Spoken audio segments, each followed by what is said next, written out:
Hi, it's me again with Corel Tips and Tricks. Video is probably really not necessary. I think the gentleman I'm doing this for actually realizes how to do this, but I thought I would this text is terrible. So we've smart filled this text and it looks like unreadable garbage. I mean, even if you put the centers of the D's and the O's. So what you can do to replace this, because we've smart filled it, is to left click, right click. Then we can take our shape tool and just get rid of all these. See how many nodes there are? I've never seen so many nodes, but we can just delete that. Then just put your new text in there.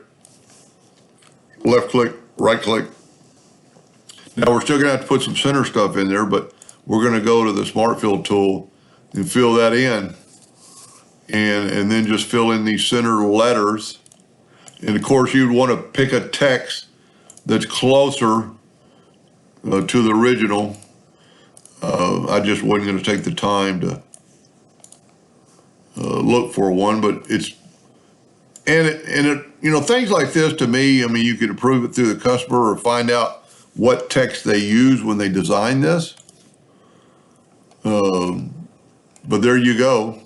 That's how I'd actually, on something like that, I'd use a thicker font because this is kind of like, I think he's actually printing it because his colors were Pantone, but I don't know about these letters.